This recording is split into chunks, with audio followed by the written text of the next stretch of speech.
Bueno, ya me he presentado un poquito, pero para que me conozcáis, trabajo de analista de ciberseguridad en Y Security Global, aquí en Madrid, y también pues llevo una asociación que se llama Interferencias, que comenzamos en Granada y estamos intentando extender también por Madrid y otras ciudades. De hecho, aquí el grupo de Hack Madrid está intentando ayudarnos un poquito. Y en este grupo pues intentamos difundir información sobre derechos digitales, censura de Internet, privacidad, seguridad, todos estos temas, ¿no? Si alguno quiere escribir, hablar, en general participar de estos temas, pues que me comente y lo metemos en el grupito, que tenemos muy buen rollo, de vez en cuando nos vamos de cañas, o sea que es muy buen plan. Hoy he venido aquí para hablar de censura de Internet, las barreras de Internet. Voy a un poco presentar el contexto actual en el que estamos, algunos ejemplos de censura de Internet y vigilancia masiva, y también un poco de técnicas, tanto sociales como técnicas, que nos van a permitir luchar contra este tipo de dinámicas.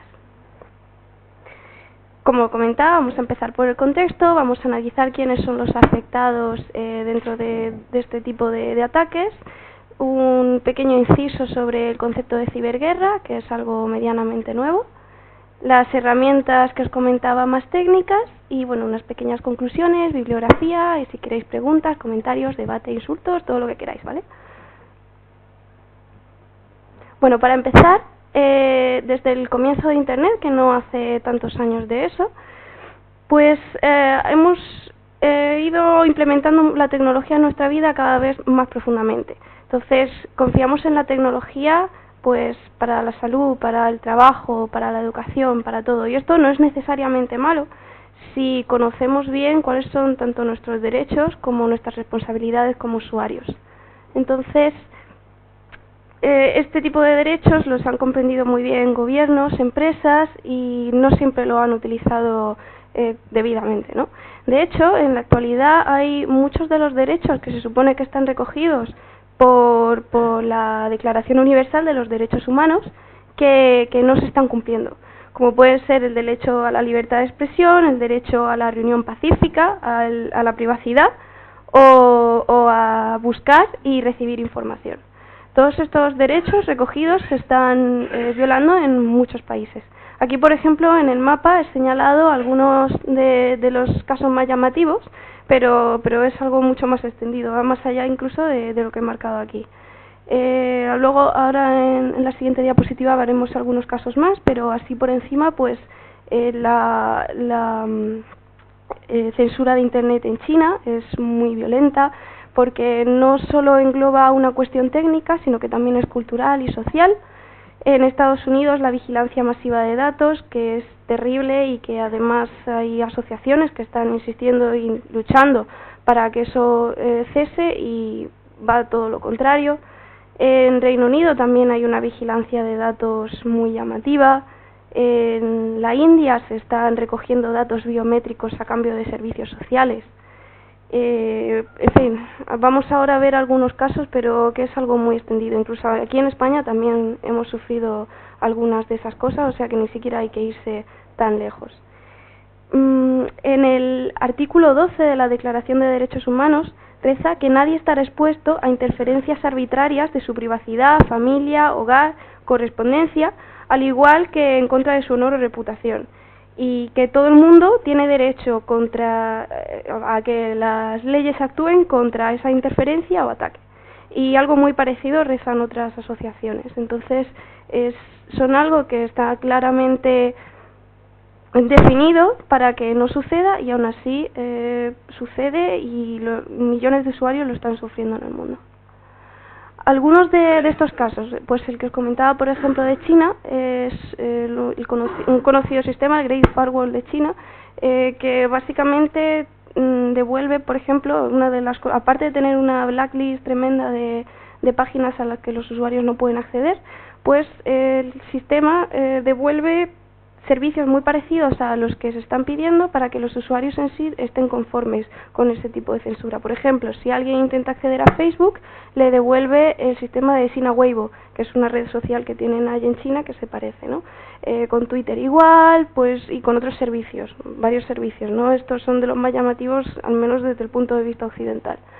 Pero va un poquito más allá, porque además de esto, si por algo consiguen meter algún tipo de información que no debería estar en esas redes porque se salten la censura que hay palabras que literalmente ellos no pueden escribir y publicar porque en el momento en el que la publican se borran, pero si por algo consiguen traspasarlas, pues hay una serie de personas que se dedican, que su trabajo básicamente es revisar manualmente el contenido de toda esa red social e ir borrando las cosas que no concuerden.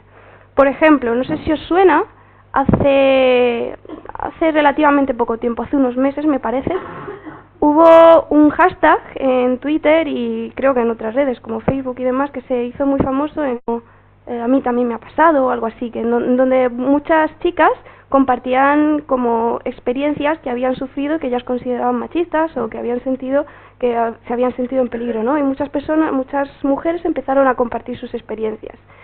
Esto de hashtag en inglés es MeToo. Entonces, en China este hashtag fue eliminado, entonces las mujeres chinas no podían escribir MeToo como nosotros escribimos en inglés. Sin embargo, empezaron a escribir un hashtag poniendo arroz y conejito, o incluso los emoticonos de un conejito y un bol de arroz, porque en chino se pronuncia, bueno, perdonadme si alguno habla chino, porque yo no, mi pronunciación en chino chunga, pero se pronuncia algo parecido a MeToo. Entonces, pues con ese juego de pronunciación muchas mujeres consiguieron durante unas horas compartir sus experiencias. Entonces, hasta ahí llega el nivel, ¿vale? En donde se tienen que jugar poder hablar para tener un derecho fundamental que es el de la libertad de expresión. Otros casos, por ejemplo, el año pasado, a mí me pilló muy de cerca porque en ese momento yo estaba colaborando con el grupo local de Amnistía Internacional en Granada, y me preocupé un poco porque era un poco la encargada de intentar de guiarles para que no tuvieran problemas de ciberseguridad allí.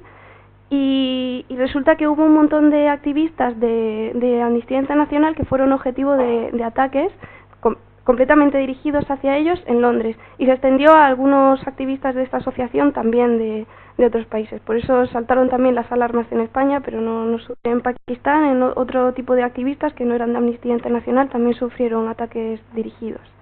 Eran básicamente a través del correo electrónico y de WhatsApp. Le enviaban un link y pues si le pulsaban pues se instalaba un malware de espionaje que venía, creo que era de Irán o no recuerdo exactamente, pero me suena que era de allí.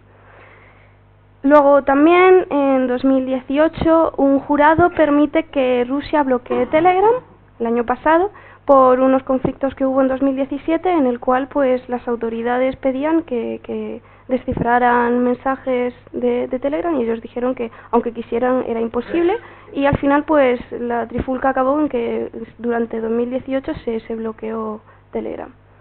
Luego también pues hay otro tipo de protestas, porque en Turquía hubo un intento de hacer una censura muy parecida a al que piden, o que simplemente haya una blacklist de diferentes servicios.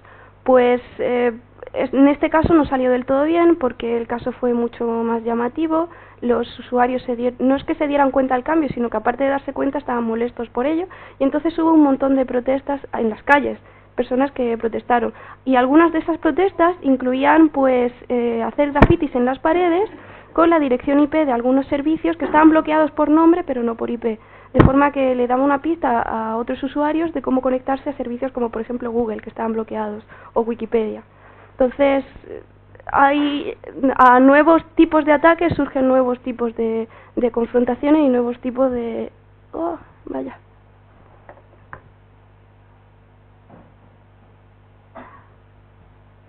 Y nuevas formas de actuar.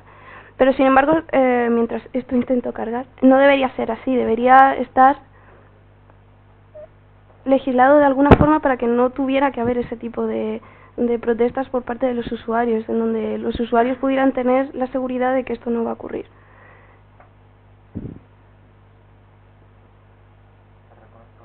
Sí, vale.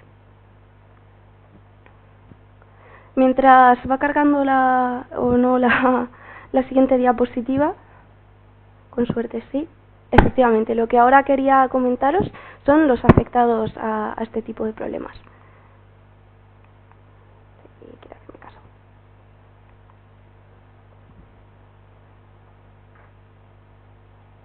Los afectados, pues bueno, como pues es lógico pensar, primero los usuarios en general, puesto que, bueno, pues esas personas que están viviendo en China, esas personas que están viviendo en Turquía o que están viviendo en España, a veces también hemos sufrido cosas, pues la censura pues tiene efectos tanto de que no van a poder comunicar muchas veces lo que tienen en mente, por ejemplo en el caso de China que os he comentado, las mujeres intentando hablar de sus casos de Me Too, pues también sucede algo que se llama la autocensura, que es llega un momento en el que en una red un concepto no aparece, por lo tanto las personas que conforman parte de esa red difícilmente van a pensarlo.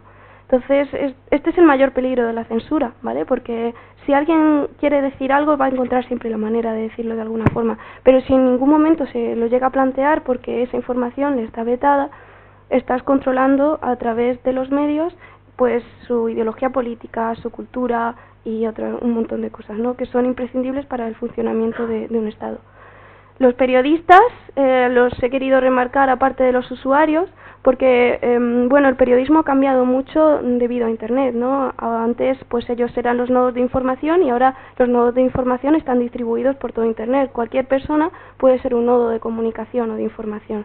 Sin embargo, pues los periodistas tienen un trabajo de intentar pues comparar ese tipo de información y ofrecer la información que es veraz, entre comillas, porque nos hemos encontrado muchos casos que no son así, pero ese se supone que es su cometido. Y bueno, muchas veces su forma de protegerse en zonas de conflicto era: si me matas o si me haces daño, nadie va a conocer tu historia. Y ahora eso no lo pueden tener, porque cualquiera puede decir algo a través de Internet. Entonces tienen que buscar otras formas de dar a conocer información veraz cuando están en este tipo de situaciones. Y bueno, los activistas, que como hemos visto, por ejemplo, con los de Amnistía Internacional o los que estaban en Pakistán, pues normalmente son objetivos de ataque, porque son las personas que tienen más voluntad para contar lo que otros o no se atreven o no saben. Entonces, pues, estas son las tres clasificaciones que están más afectadas frente a este tipo de ataques. Y bueno, un pequeño inciso histórico aquí es todo esto no ha llegado sin más, ¿no? Todo este contexto ha hecho que haya tanto grupos de hackers o personas que estén más involucradas dentro de la ciberseguridad o de la tecnología, que o estén pagados o vayan a favor de determinados estados o gobiernos, aunque produzcan este tipo de censuras e intenten atacar a otros países, como grupos sueltos que están intentando ser como un núcleo para ayudar a todos esos usuarios que quieren salir de ese tipo de censura, o incluso individuos que están metidos dentro de toda esta locura y actúan por su cuenta.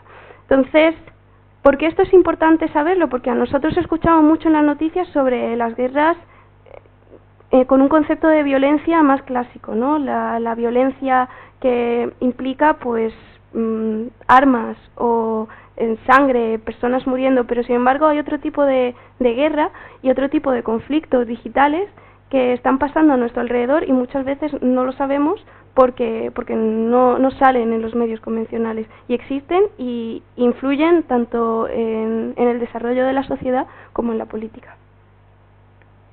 Esto sucede pues también por lo que comentábamos antes, ¿no? Porque no existe una legislación realmente fuerte que pueda abarcar todo este tipo de problemas, porque la tecnología ha ido mucho más deprisa que nuestras leyes o nuestra forma de concebir en general el mundo actual.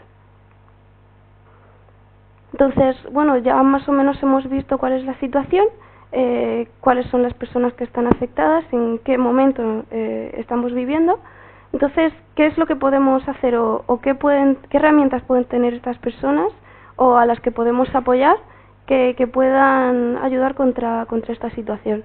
Pues, por ejemplo, contra el bloqueo de información, y ahora explicaré un poquito mejor esta parte porque quizás es la más confusa, pues, por ejemplo, existe la opción de utilizar tecnología distribuida y permanente. Esto es de lo que más hablé en el FOSDEM que comentaba, el evento al que he ido este fin de semana, y toda la información está online, así que si alguien se queda un poquito con más dudas me lo puede preguntar luego aparte y le paso toda la información. Aquí quería hablaros de un protocolo que se llama IPFS, luego Ethereum, que bueno, a lo mejor os suena a algunos porque es un tipo de criptomoneda que está basada en el Bitcoin, pero que también sirve para hacer desarrollo. Y luego Quillcore, que ahora os contaré lo que es. Es una herramienta que sirve mucho tanto para periodistas como para activistas especialmente. Entonces, ¿qué es IPFS? IPFS es una propuesta de un protocolo de Internet que lo que hace es que sube de forma permanente contenido a Internet, pero en lugar de subir solo un archivo a, no sé, pues a un servidor o algo así, lo que hace es que hay una red de varios nodos y entonces un mismo archivo lo divide en varios bloques. Por ejemplo, nosotros queremos subir una foto o un texto o lo que sea, pues ese texto se divide en bloques que están compuestos por información que luego será la necesaria para volverlos a juntar y volver a recuperar ese archivo. Entonces, todos estos bloques se distribuyen por los diferentes nodos que componen la red, que puede ser pues el ordenador de nuestro vecino o el servidor de alguna empresa que está metida dentro de este sistema, ¿no? Entonces, tiene esas dos peculiaridades, que la información está distribuida, de forma que una vez se lanza y se reconoce con una especie de hash que se genera. Entonces, para recuperar la información lo único que necesitamos es ese hash, que va a depender del contenido del archivo, de forma que no puede haber duplicados y todos los archivos tienen un identificador único. Entonces, es distribuido y es permanente, porque en el momento en el que se sube en esta red ya no puede eliminarse. Pueden eliminarse determinados bloques, hay dos formas de subir archivos, o subir archivos tal cual y que el sistema por sí solo los divida, que eso hace que se quede de forma permanente, o subimos bloques, que solo puede hacerse cuando es muy poca información y entonces nosotros controlamos si puede borrarse o no. Pero esta red no está pensada para borrar. Entonces, por ejemplo, este tipo de aplicación nos puede servir, por ejemplo, para el caso de los periodistas que hablábamos, en el que en un momento dado pues quieren lanzar un tipo de información, pero no quieren que se pierda o que dependa de que amenacen a ese determinado servidor para que lo borren. Entonces, en el momento en el que se sube ahí ya no hay nada que hacer, va a estar en manos de muchos nodos y en una red que no se va a borrar. Luego, por ejemplo, es como se subiría a través de una terminal de Linux. También tiene una interfaz web así bonita para usuarios.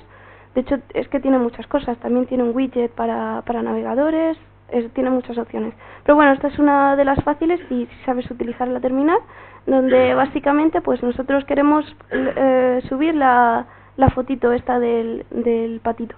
Entonces, lo único que hay que escribir, bueno, hay que iniciar IPFS y después pues la añadimos a la red. Entonces pues nos devuelve este hash, que es este chorizo de aquí, es el nombre de nuestro archivo. Entonces, cada vez que queramos recuperarlo, simplemente pues tenemos que hacer IPFS, get y este tocho. Entonces, cualquier persona que tenga acceso a ese hash, pues podrá acceder al archivo. Si nosotros hiciéramos otro comando que es IPFS ls y este hash, podríamos ver todos los bloques que lo componen, en los que se ha dividido para componerlo. Y luego también se puede ver exactamente los metadata que hay para volver a juntar. Entonces, sí, por ejemplo, podemos analizar cada bloque por separado, en fin, hay muchas posibilidades. De hecho, este protocolo también tiene una API en Go y JavaScript para poder hacer aplicaciones. Que eso es a lo que quería llegar ahora. Una de las aplicaciones que puede servir para activistas y periodistas es Quillcore. Quillcore funciona tanto con Ethereum, que eso es otro sistema para hacer código distribuido, y también IPFS. Entonces, ¿de qué va esto? Quillcore básicamente lo que hace es que automatiza no sé si os suena el concepto, pedal de hombre muerto, que básicamente es un concepto en el cual una persona tiene que estar constantemente como dando señales de vida, y en el momento en el que esa señal deja de darse, se lanza automáticamente algo. Entonces, esto básicamente funciona así. Lo que hace es que tú conectas un un programa distribuido hecho con Ethereum, que normalmente pues creo que puede hacerse en Python, en Go y en C++, y entonces lo conectas a este sistema y vas dando señales de vida constantemente, y en el momento en el que, bueno, según tú lo configures, y en el momento en el que dejes de hacerlo, lo lanza a IPFS para que esté de forma permanente.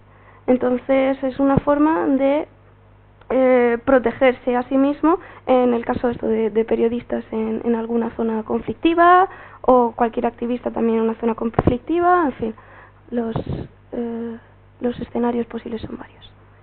Luego otras cosas que a lo mejor nos suenan más, pues contra el bloqueo de conexiones podemos usar una VPN, por ejemplo con OpenVPN y ProtonVPN, pero hay otras muchas opciones, esas son las que yo he utilizado más. Podemos utilizar proxies o Tor. Luego, contra la vigilancia masiva de datos, pues hay una parte que ni siquiera es técnica, que es conocer nuestros derechos, como lo que os comentaba antes. En este caso, por ejemplo, os recomiendo, yo lo he hecho hace poco, hay un curso de Amnistía Internacional que ha colgado de forma gratuita en edX, que si no lo conocéis es una plataforma de educación online.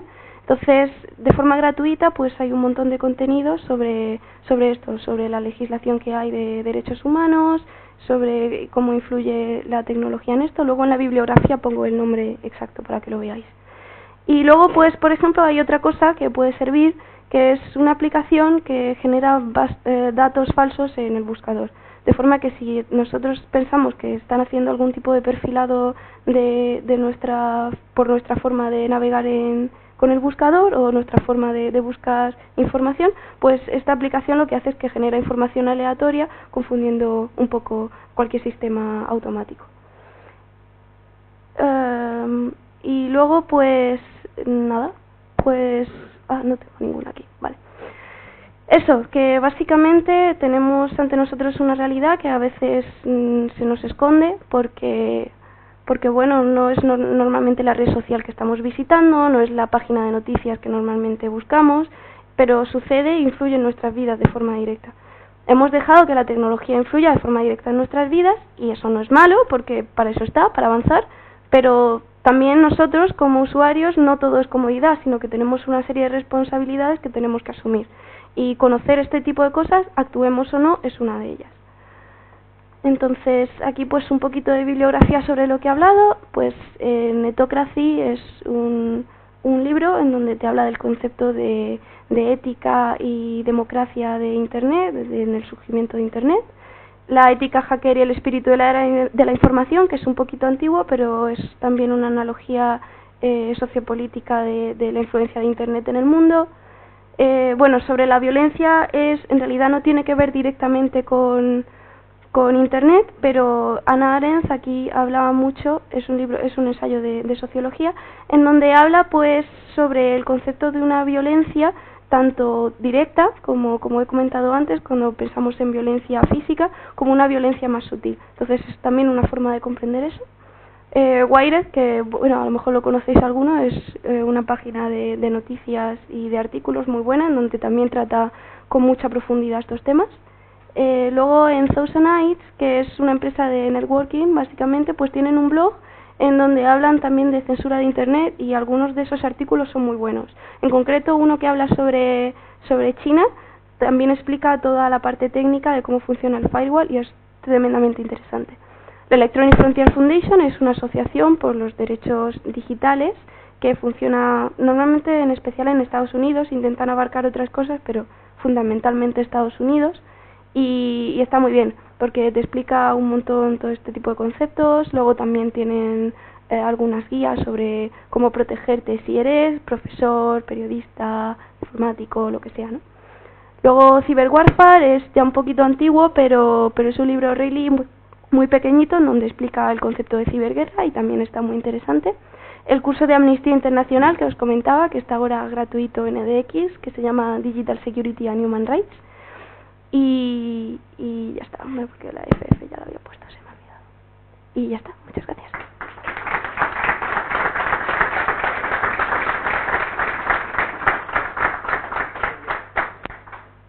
Pues... Preguntas. Dime. Para conocer un poquito el juego. Primero, desde que estés aquí, a mí me parece genial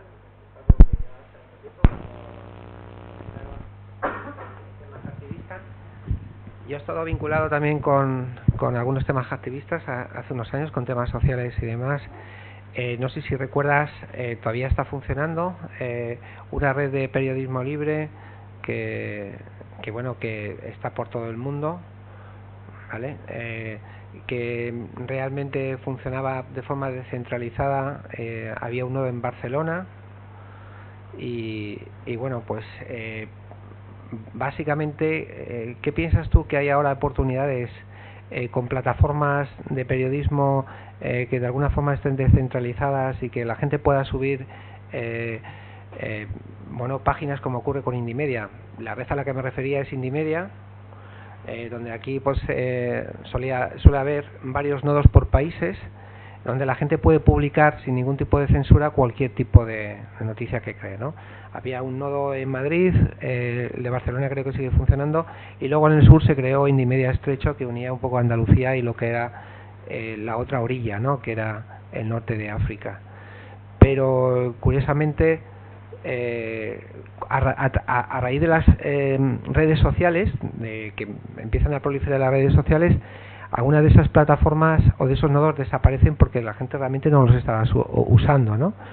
En plataformas pues para tipo blog o de generación de noticias en tiempo real. Sin embargo, Barcelona, por ejemplo, está funcionando, pero no sé hasta qué punto, no sé, tienes información de este tipo de plataformas que están por todo el mundo, en Estados Unidos y por todo tipo de países. Indymedia sigue funcionando, pero es un ejemplo de con IPFS. Es cojonudo, porque realmente ahora hay una oportunidad de poder publicar contenidos de forma descentralizada. Pues sí, la verdad es que, de hecho, esta pregunta no muy parecida también hicieron en una charla de interferencias allí en Granada, y está muy bien por lo que comentaba, de que ahora pues cualquiera puede decir y puede hablar.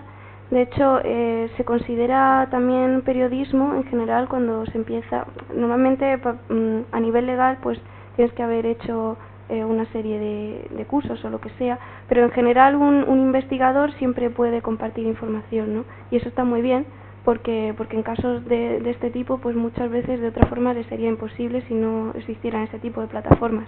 Pero es un arma de doble filo, porque muchas veces podemos encontrarnos con tantísima información y alguna de ellas no es veraz, porque a veces es o difícil comprobar que es veraz leyendo solo eso, o difícil en general comprobar que está mal o que está manipulado, aunque tengas otro tipo de noticias comparándolas, ¿no? Entonces yo creo que está muy bien, pero que tiene que estar también contrastado que creo, por ejemplo, que es una serie de servicios que están apareciendo ahora, que son investigadores o periodistas que se dedican, en lugar de intentar difundir información, intentar comparar información, porque creo que eso es lo que le cuesta a la gente. Lo que no hace la gente, y por lo que a lo mejor en las redes sociales no tiene tanta fuerza, es que dicen, es que puede ser verdad o no, y yo no me voy a parar a leer los 10 o 20 que hay y compararlos, que podrías, pero mucha gente o no tiene tiempo o simplemente no quiere. Entonces esos servicios yo creo que son fundamentales y son los que van a hacer que ese tipo de información distribuida a nivel de periodismo salga adelante, que son los periodistas que se dediquen a comparar por los lectores. O programas que lo hagan y que lo automaticen. Sí, o sea, eso podría ser, pero es que es terriblemente complicado, porque hay una serie de cosas que ahora mismo solo pueden hacer humanos. Porque, de hecho, estuve en la charla de una persona que se dedicaba a mirar, no ya las noticias, sino vídeos, y decir, esta parte se nota que está editada porque en esta esquina se ve que el color de la piel varía en un píxel. Entonces, es verdad que los sistemas automatizados pueden ayudar, pero en la actualidad ahora mismo se necesita que haya personas que lo hagan, lo cual está bien, porque también da trabajo a periodistas que es necesario en la actualidad. Es un cambio de enfoque de ese trabajo. Una idea que quería transmitirte, ¿no? Porque a mí lo que me preocupa es que en el mundo occidental siempre estamos viendo los problemas que tiene China, Irán, Rusia, que los tienen, es obvio, y es como que no hablamos de los nuestros, es como que nosotros no los tenemos, que el problema lo tienen ellos. Y el control de la población, la manipulación, la fake news y todo, es un fenómeno universal. que se expresa en algunas partes distintos por las diferentes culturas que hay. Pero a mí me alarma que realmente no hagamos hincapié en eso. Por ejemplo, está preso Julian Assange en una embajada y no pasa nada, es decir, lo tomamos como algo... Hay gente que ha publicado cosas en Twitter aquí en España. Claro. Sí, eso iba a decir cuando terminara. Entonces, un poco mi pregunta es, yo creo que hay que hacer concientización sobre que el problema está en todos lados, ¿no? Porque si no es como que el problema lo tiene el vecino, pero yo estoy bárbaro, o como no estoy tan mal como el vecino, se supone que estoy mejor. Yo creo que, bueno, sucede en general, no solo en Internet, pero Internet ayuda mucho, falta mucha empatía con el otro. Nos pasa en general en la sociedad, pero cuando encima es digital, es una persona a la que no ves, pues es mucho más difícil empatizar. Entonces es muy difícil hacer un llamamiento a que las personas piensen en los usuarios que están a kilómetros. No te resulta difícil pensar, voy a hablar con mi amigo de Estados Unidos, pero sí voy a preocuparme por una persona con la que no puedo hablar ni ver. Y está sucediendo. Y entonces Internet debería hacer lo contrario, ¿no? Porque nos está acercando a un montón de personas. Pero al haber algo entre medio, en este caso el ordenador, el móvil o en general lo que es la barrera digital, pues nos impide realmente sentirnos identificados con esas personas. Aunque también es lo que tú dices, nosotros mismos también estamos sufriendo ese tipo de cosas.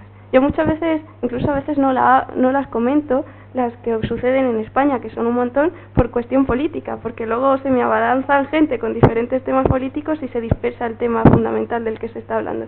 Pero efectivamente nosotros también sufrimos ese tipo de cosas. A lo mejor no tan brutales como en otros lugares, porque falta una infraestructura tecnológica fuerte como para hacerlo, a lo mejor los intereses ya no lo sé, pero yo creo que es eso, ¿no? Es una mezcla de que falta empatía con el otro, en general y más aún en el mundo digital, y eso, que muchas veces pues no se habla de lo que ocurre en tu barrio.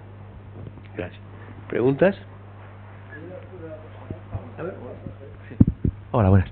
Yo quería hacerte una preguntilla de el sistema de censura en España, a ver si sabías cómo funciona un poco, porque bueno, hay dominios que no puedes entrar. Entonces, ¿qué son las Telefónica, las compañías de telecomunicaciones las que bloquean los dominios, o no sé cómo?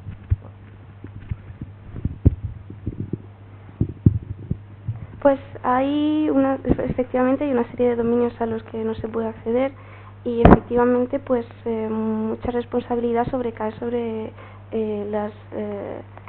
las empresas que ofrecen Internet, ¿no?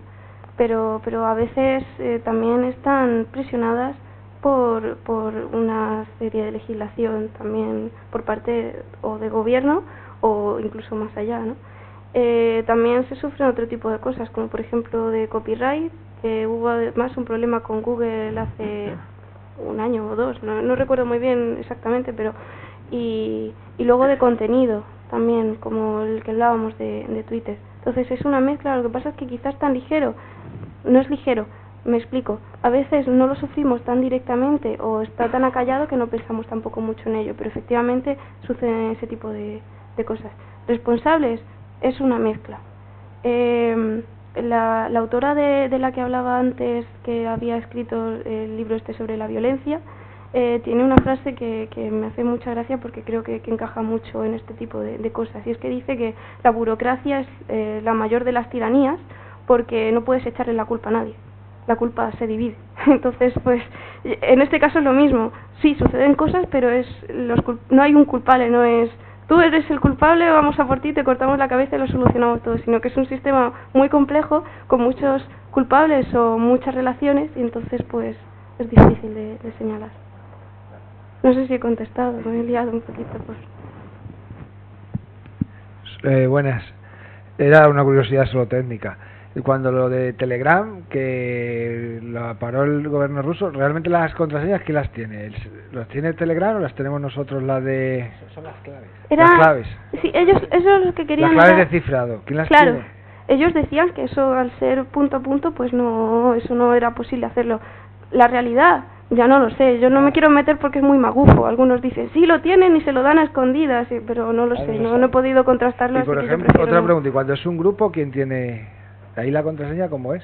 No tengo ni idea, no lo sé, hasta ahí no llego, no. Pues abierto. Es abierto el de hace unos años y los nuevos ya no... No, la etiquetación, vamos a ver, una cosa es el código de la aplicación y otra cosa son las claves de cifrado, ¿vale? Sí, no. Las claves de cifrado nunca van a ser abiertas, ¿vale? Las claves de cifrado nunca van a ser abiertas. Si estamos utilizando criptografía de clave pública, lógicamente las claves privadas, que es lo que quieren el gobierno ruso para poder bichear, eso es lo que le habían pedido a la gente de Telegram. La gente de Telegram dijo que no, porque además el problema es que los medios de seguridad del Estado, los gobiernos y demás, están acostumbrados a bichear los mensajes que os enviáis por WhatsApp, ¿vale? Y entonces con Telegram tienen problemas, pero Telegram tiene una filosofía, primero, de trabajar de forma un poquito descentralizada con códigos, con conexiones peer-to-peer, y segundo, el intento de que esa criptografía sea un poco decente, no la mierda que ha estado manejando WhatsApp, ¿no? Entonces, ese es el compromiso de Telegram. Si Telegram cede, la razón de ser de Telegram desaparece, ¿vale? Ya, pero precisamente de eso venía la controversia, porque efectivamente, como tú decías, y por eso he dicho que era imposible que en un sistema de punto a punto pudieran descifrarlo ellos y dárselo, que era lo que le decían al gobierno ruso. Lo que se dice es que o es eso, es cierto o no, y no puede saberse porque no es del todo software libre. A eso me refería, no que porque sea software libre. Claro, es un poco de fe porque no es del todo libre, entonces no podemos saber realmente si continúan con esa dinámica. Es una fe, como dices, de confiar que es así, porque la otra opción es peor todavía, ¿no? Pero... ¿Preguntas?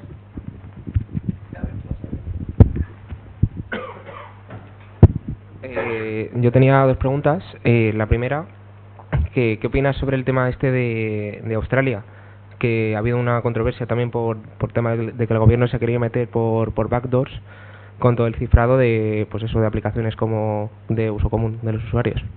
Yo siempre pienso que, o sea, yo a nivel personal pienso que no debería ser así nunca, porque no por nada, es verdad que muchas veces pues puede facilitarle la vida a personas, a policías o autoridades que están intentando hacer las cosas bien de verdad, pero en el momento en el que eso se declara así, pues ¿cuál es el límite, no? ¿Tiene precio eso? Entonces si las autoridades pueden hacerlo, puedo comprarlo, y normalmente la respuesta en la sociedad actual es sí. Entonces, por eso yo pienso que nunca debería hacerse eso. Mi opinión es que nunca se debería poder, pero es porque la sociedad en la que estamos me hace desconfiar en eso. Entonces, esa es la opinión que tengo, no sé si... Vale, sí, y luego que me explico mal. Bueno, se me ha ido. Bueno, da igual. Luego también, yo estoy en Interferencias, ¿vale? Estoy en el canal y muy a gusto, la verdad, habléis de cosas muy interesantes. Y, por ejemplo, hace un poquito sacasteis a reflote un link que hablaba justo sobre EFF, que eso sí que no, o sea, lo conocía de nombre, pero no tenía mucha idea. Ahí sí, ¿qué opinas sobre la controversia que decía de que apoyaban, entre comillas, o más bien no les echaban en cara nada a gigantes de Silicon Valley como Google, Facebook y demás? Sí, a mí personalmente también es algo que me chirría, ¿no? Aunque sí es verdad que alguna vez con Google sí han dicho alguna cosa, con Facebook también. Lo que pasa es que aquí tengo sentimientos divididos, porque es cierto que es así. De hecho, cuando leí la noticia que pasaron, es verdad que fue hace poco, fue hace una semana o así, me llamó la atención, y está bien porque la autocrítica siempre es necesaria, incluso entre aliados, ¿no? Pero yo creo que también tiene mucho que ver con que están abarcando demasiado, incluyendo también temas legales, que el tema de lo que hablaba de que actúan especialmente en Estados Unidos es porque no paran de decirle a toda la gente que está unida a Electronic Frontier Foundation: escríbele a los responsables de gobierno de tu zona o de no sé qué, escríbeles cartas, haz aquello, y están como centrando mucho en unos temas legales concretos para intentar reformar la legalidad respecto a todo lo digital en Estados Unidos, y a veces pues se olvidan de todo lo demás. Pero yo creo que esa crítica es acertada y que es como un recordatorio de que tenemos que dudar de todo al final, incluso de nuestras propias concepciones. En lo de la Electronic Frontier Foundation pues es un golpe especial en ese sentido. Además, de hecho, Interferencias surgió por la Electronic Frontier Foundation, que estaba apoyando a pequeños grupitos en el mundo dedicados a esto y nos lanzamos nosotros a crear uno con ayuda de... Al principio teníamos llamadas todos los meses con la Electronic Frontier Foundation. Ahora ya nos hemos dividido, pero ese es el origen, entonces también es un poco controversia hacernos pensar también un poco en ese sentido. Gracias. Hola, buenas. Yo tenía también un par de preguntas. Con respecto a la pregunta que te había lanzado el compañero sobre quién es el que realmente capa los dominios o tal, te quería hacer una pregunta. ¿Hasta qué punto una compañía, un ISP, una compañía que sirve Internet, puede decidir qué contenido te filtra y qué contenido no? Si es legal aquello. Que sí, o sea, que pueda legalmente o que deba, que pueda, ¿no? Que pueda, que tenga la posibilidad en España. A ver, la verdad es que yo he escuchado de todo, porque, o sea, teóricamente hay una serie de límites sobre qué cosas se pueden y no en ese sentido, pero también he escuchado de personas relacionadas con ese tipo de tecnologías diciendo que se llega mucho más allá de lo que, o sea, que se bloquean o se vigila mucho más de lo que se supone que debería poder hacerse. Lo que se puede exactamente, no estoy segura legalmente cuál es el límite. Creo que ahí interviene mucho ahora la GDPR, la nueva ley de protección de datos, ¿no? Entonces, aún ando estudiándola, pero creo que en el momento en donde influye conocer pues tus tendencias políticas, tus tendencias de atracciones o... En fin, una serie de cosas personales, ahí ya no deberían poder meterse. Ahí en lo que a vigilancia masiva respecta. En lo que a bloqueo respecta, creo que tienen en cuenta pues a nivel de la ley, en plan de si ofrece servicios ilegales o si se ha detectado que puede suponer un peligro para los usuarios, en el sentido de que sea o sea, que te descargue algún tipo de malware muy peligroso o algo así, ¿no? Ese tipo de... Yo creo que va más por ahí. Entonces está eso, por un lado la vigilancia que va controlado por la GDPR y por otro lado el bloqueo que va más en el sentido de que ofrezcan servicios que estén prohibidos en España, o pornografía infantil, cosas así, ¿no? Entonces, no soy una experta, pero dentro de lo que he escuchado, lo que me han hablado y lo que he leído va tirando por ahí. No sé si te he contestado más o menos. Sí, perfecto. Y luego una segunda pregunta un poco más técnica. Hablabas del protocolo IPFS. Creo que te he escuchado decir que no la información que se envía a esos servidores es única, o sea, cada paquete es único y no está replicado en otros nodos. No sé si es así exactamente. Vale, lo vuelvo a explicar, que igual he ido muy rápido, ¿no? La cosa es que la idea es que cuando tú subes un archivo, el archivo no se sube tal cual, o sea, no es por ejemplo que tú subes una imagen y esa imagen va viajando por diferentes nodos, sino que esa imagen se divide en varios bloques que juntos sí conforman esa imagen, pero separados solo son bloques que funcionan en esa red, y esos bloques son como piezas de un puzzle, ¿no? Porque tienen información, metadata, que va a hacer que luego puedan encontrarse otra vez y reunirse para hacer el archivo ese. Entonces, son únicos en el sentido de que el identificador, que es único porque es un hash, se genera en base al contenido. Entonces, si tú subes una imagen de un patito que se llama Ducky y luego intentas subir otra que se llame o sea, que se llame Ducky 2, pero el contenido sea exactamente el mismo, simplemente se actualizará el archivo que has subido antes, porque está todo en base al contenido. Entonces, claro, solo funciona a través de bloques que se van juntando. Y lo que quería decir antes también, lo que he comentado, es que tú puedes subir, esa es la forma como por defecto de subir archivos, que el sistema simplemente te los divide y tú solo tienes que conocer el hash para manejarte con él. Pero luego tú aparte puedes subir bloques, siempre y cuando no sea un contenido muy grande, en plan pues una frase o un script muy cortito o algo así. Entonces ese bloque sí funciona de forma única y atómica por la red, pero por lo general es eso, es un archivo que se divide. No sé si Sí, no, pero te preguntaba un poco más en referencia a la replicación de los paquetes, porque si no existe replicación, yo me pregunto, si que hay algún nodo, se perdería muchísima información. Toda la información que tuviera, todos los paquetes que contuviera ese nodo se verían corrompidos, ¿no? No, porque la información se va moviendo, se va dividiendo, entonces sí. Entonces no sucede eso. Antes de que se caiga se ha guardado en otros sitios. No sé si... Vale, si sí, entonces sí que hay algún tipo sí, de es que, replicación. sí, me ha faltado comentar eso. El problema que surge de esto también, y que están todavía de hecho intentando arreglarlo, es que en el momento en el que, si tú por ejemplo subes una página web, que puedes subirla, pues si cambias algo de esa página web también se cambia el hash, porque el nombre en esa red, porque claro, está relacionada con el contenido. Entonces alguien que a lo mejor quiera visitarla, pues a lo mejor ya no conoce el hash nuevo. Entonces están trabajando un poco para intentar resolver eso, pero eso. Vale, perfecto, muchas gracias. Hola. Entonces dices que con esto de esto que acabáis de hablar sirve para que no se pueda borrar el contenido en internet que se sube, ¿no? Bueno, sí, tiene esa de que sea distribuida y la idea es que sea permanente.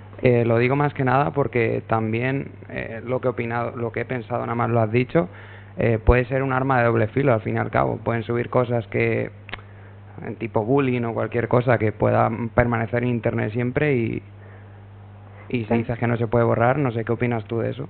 Sí, de hecho, bueno, yo comentaba antes la idea de la libertad de expresión completa, y eso incluye pues también cosas que pueden ser incómodas o que no nos gusten tanto, ¿no? Pero en ello incluye también la libertad.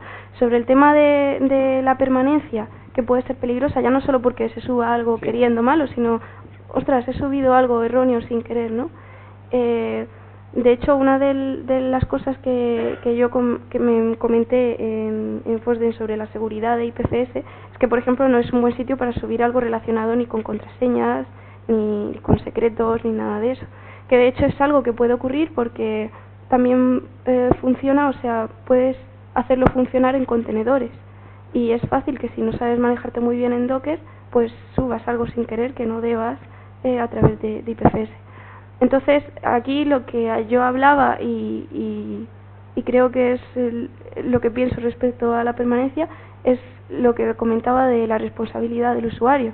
Nosotros ahora manejamos mucha información en Internet, desde imágenes hasta nuestra información personal, datos bancarios, y lo hacemos así muy a lo loco. Y a lo mejor no nos paramos a pensar si realmente queremos que ese servicio o que esa parte de Internet tenga ese tipo de datos, esa información, esas fotos.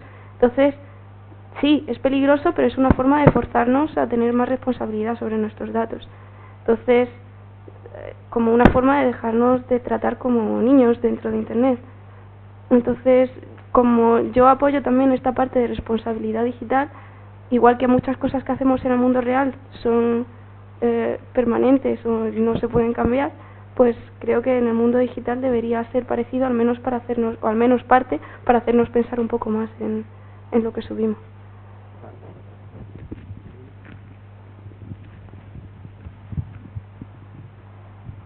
¿Una pregunta?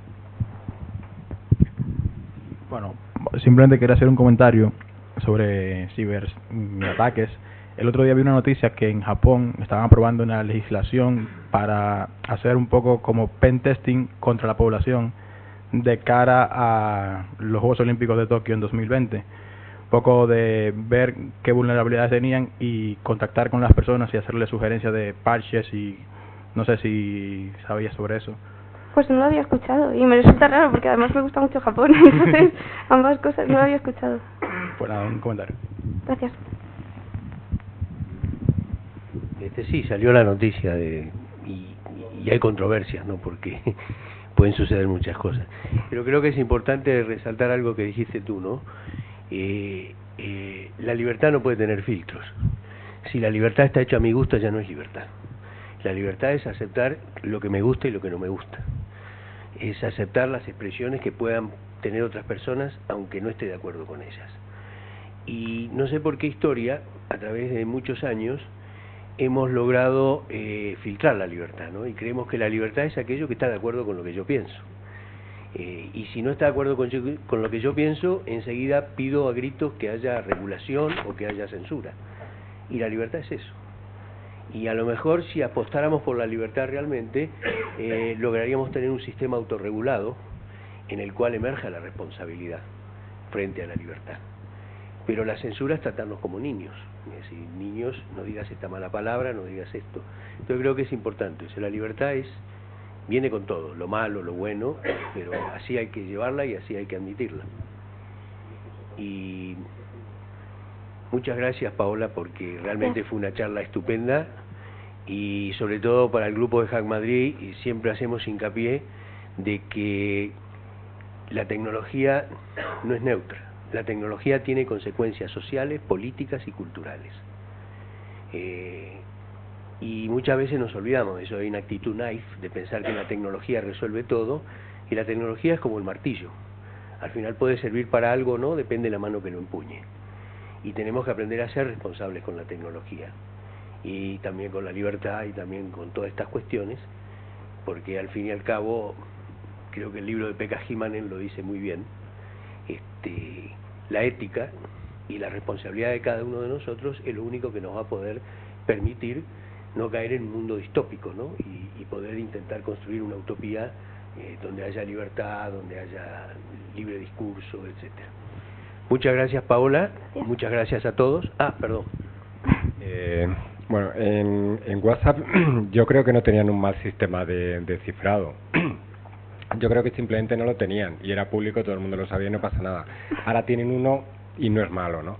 En cuanto a la libertad y esta polémica, pues quiero poner un poco el contrapunto. Yo soy firme creyente de que tu libertad termina donde empieza la mía, y igual que consideraríamos que a lo mejor no es muy justo que tú tengas la libertad de pegarme una patada en los huevos, pues sin ir a la violencia física, la violencia no física puede ser también muy grave. Confiar en que la gente va a tener sentido común, responsabilidad y todo el mundo va a ser bueno, como tú decías, es una utopía, ¿no? El problema es donde pones la línea, que entonces puedes tener pues un conflicto de hay demasiada censura o hay demasiado libertinaje, ¿no?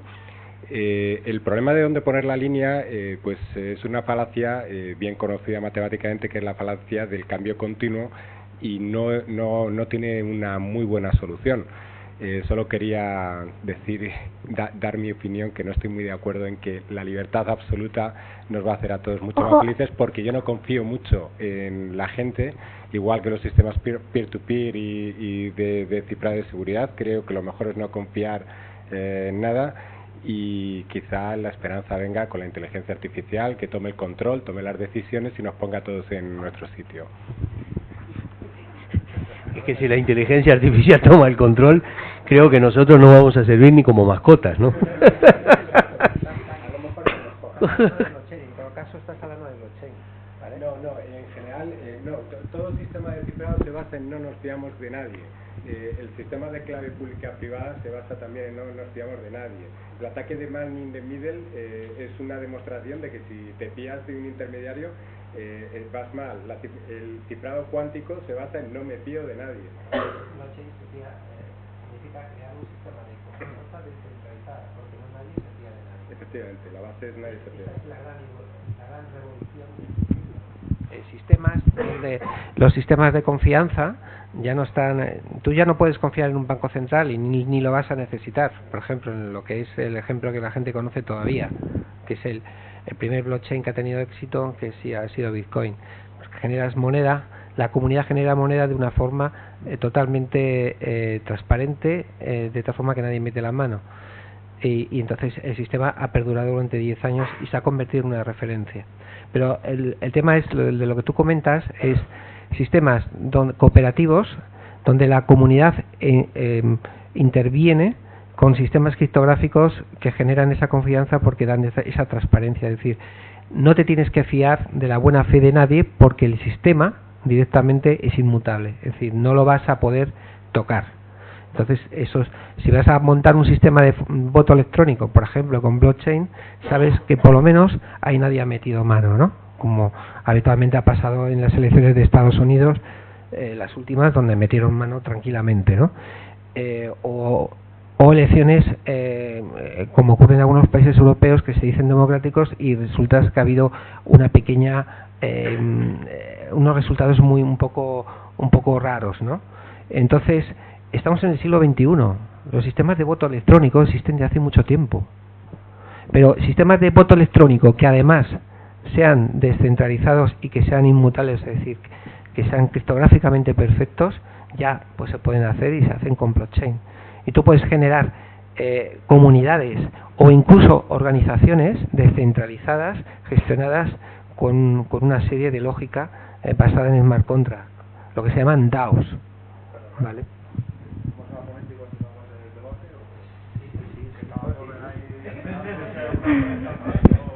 Bueno, muchas gracias a todos. Paula, tus palabras. Tengo... No, que muchas gracias por haber venido. Espero que os haya ayudado un poquito y que si os interesa interferencias o tenéis más dudas de cualquiera de las cosas, que me habléis sin problema. Yo tendré que ir.